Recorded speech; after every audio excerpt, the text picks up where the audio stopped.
ये ऐसा नहीं है कि मजलिस किसी उलमाओं के ख़िलाफ़ है, ये बिल्कुल सरासर झूठ है। उलमा के ख़िलाफ़ वो लोग हैं जो पार्लियामेंट के एक्ट को बोलते हैं हम निकाल देंगे। अच्छा, वैसे साहब जिस तरह अस्सलामुअलैकुम दोस्तों, उम्मीद करते हैं आप हजरात खैरियत से होंगे। आज हम आपको एक नई वीडियो दिखाने वाले हैं। अगर वीडियो आपको अच्छी लगे तो लाइक करें और कमेंट में अपनी राय ज़रूर बताएं और वीडियो को अपने दोस्तों के पास ज़रूर शेयर करें। और अगर आप चैनल पर नए आए हो तो चैनल को सब्सक्राइब ज़रूर कर लें। तो आइए आप हजरात को वीडियो दिखाते हैं। ऐसा नहीं है कि मजलिस किसी उलमाओं के ख़िलाफ़ है, ये बिल्कुल सरासर झूठ है। ना चलो आप वजाहत कर देंगे तो अच्छा होगा। लोगों को ये लग रहा है कि वैसी साहब उलमा को सियासत में आने नहीं देना चाहते, इस्तेमाल कर रहे हैं। कई सारे लोग आपके स्टेज पर रहे, तकरीरें की, एक बात सुनिए, ये बकवास है, झूठ है, इसमें कोई सच्चाई नहीं है। मुफ्ती इस्माइल साहब से पूछ सकते जाके आप। सर हम सीमांचल की बात कर रहे हैं, बिहार में सीमांचल क्यों महदूद कर रहे हैं आप? उलमा क्या मालेगांव के उलमा नहीं है? वो पहले से एमएलए थे। मतलब जो एक एमएलए पहले से है उसको आप एमएलए का टिकट दे रहे हैं। एक नया सुनिए, दो बार मुफ्ती साहब जानते हैं, 2 बार मुफ्ती साहब मजलिस इत्तेहाद मुस्लिमीन के एमएलए बने और हम लोगों ने किस तरह से उनका सपोर्ट किया, आज भी कर रहे हैं और कल भी करते रहेंगे। तो ये ऐसा नहीं है कि मजलिस किसी उलमाओं के ख़िलाफ़ है, ये बिल्कुल सरासर झूठ है।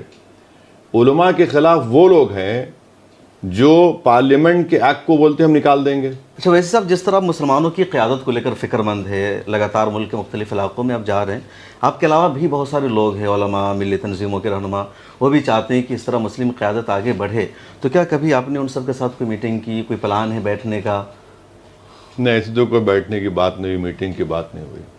मेरा मानना यह है कि मजहबी क़यादत मुल्क में है जी, इसमें कोई इनकार नहीं है, चाहे किसी मसलक फ़िरक़े का हो, जी जी, उसकी क़यादत है।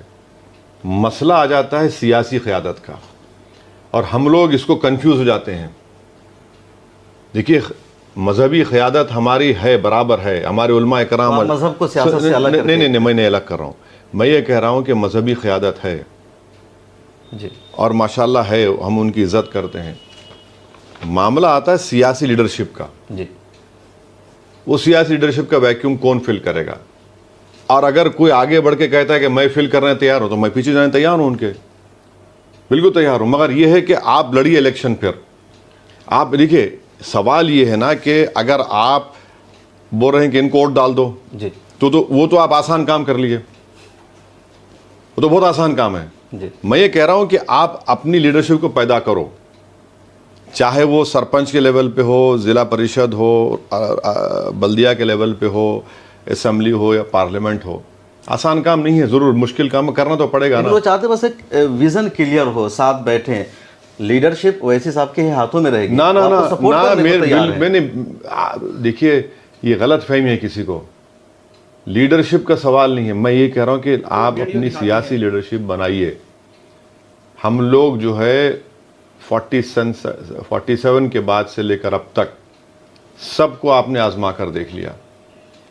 जिस सरजमीन पर हम बैठे हैं, ट्रिपल तलाक की डिबेट में, पहली ट्रिपल तलाक की डिबेट में मौलाना असरारुल हक कासमी साहब ने खुद अपनी ज़बान से कहा कि मुझे बोलने नहीं दिया गया।